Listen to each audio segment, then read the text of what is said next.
tokoh datang ke pernikahan anak Anies. Kata Riko Marbun, terlihat level politiknya. Marbun itu anak muda, mungkin usianya di bawah saya.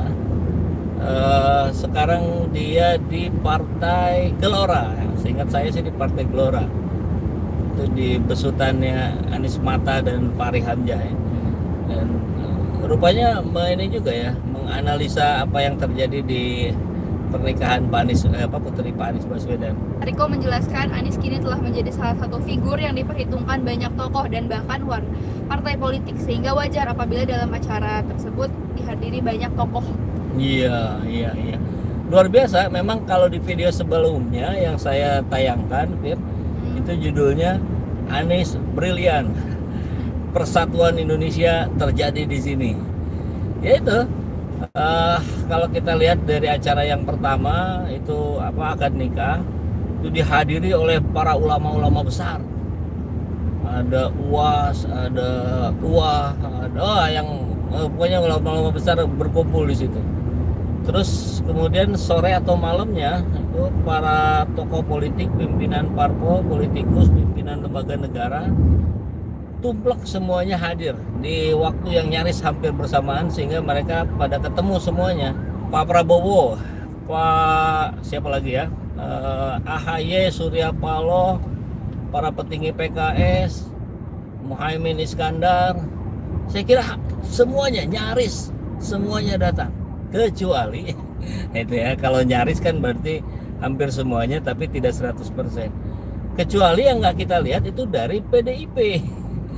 Puan nggak ada, Ganjar nggak ada, Hasto nggak ada. Nah itu nggak tahu tuh pada kemana ya. Ketika yang lain mampu menunjukkan kedewasaan berpolitik, apalagi ini bukan ajang politik gitu loh, Fir.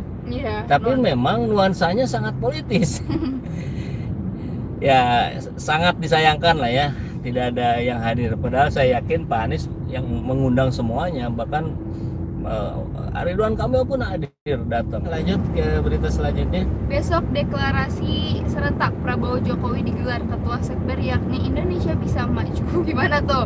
Ini ya, beritanya tanggal 30 Juli. Ya kemarin ya, Prabowo Jokowi ini macam-macam aja ini. Ada orang-orang yang masih terus ingin menggaungkan Jokowi 3 periode yang memang sulit, tapi peluangnya masih terbuka. Jadi sahabat semua, saya juga ingin mengingatkan, terus kita gaungkan di berbagai media, platform media sosial yang sahabat semua miliki. Terus gaungkan, sampaikan, tolak, karena upaya-upaya itu masih terus berjalan, upaya-upaya untuk Jokowi 3 periode. Bahkan ini cara untuk mensiasati konstitusi. Kalau memang semuanya mentok, bisa jadi yang digadangnya ini Prabowo Jokowi.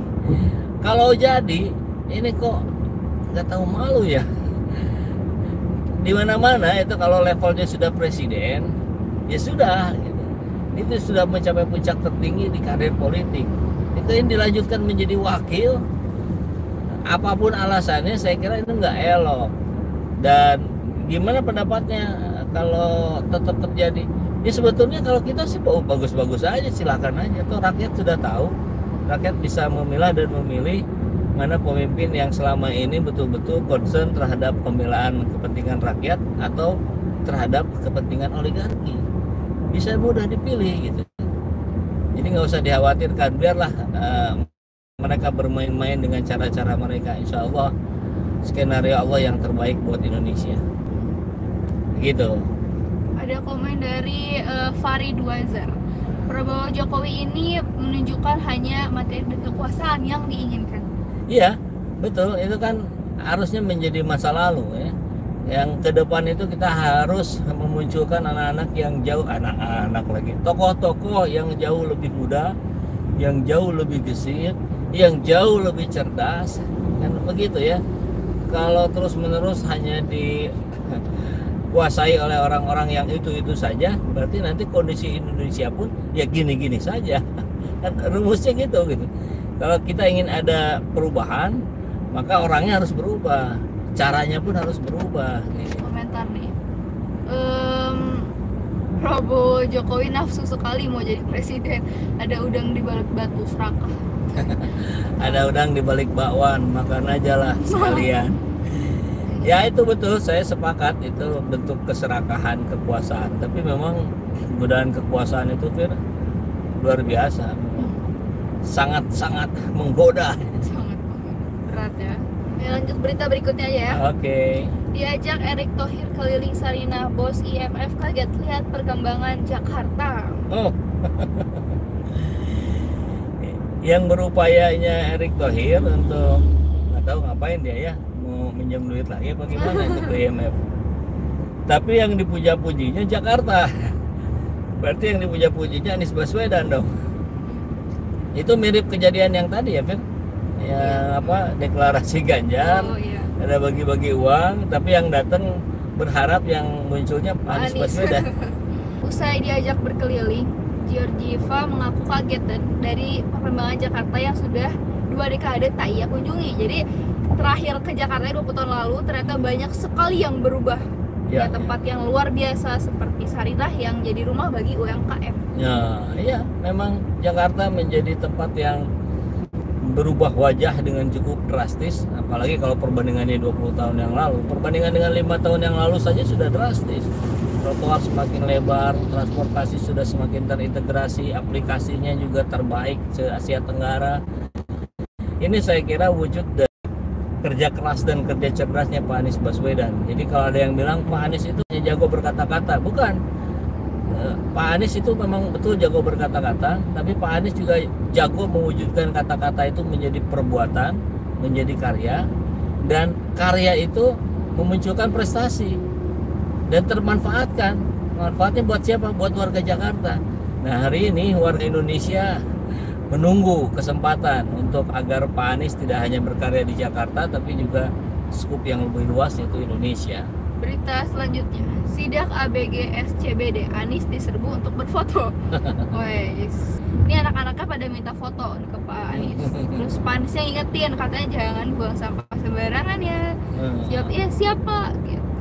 Ya, memang fenomena apa Citayam Fashion Week itu cukup membuat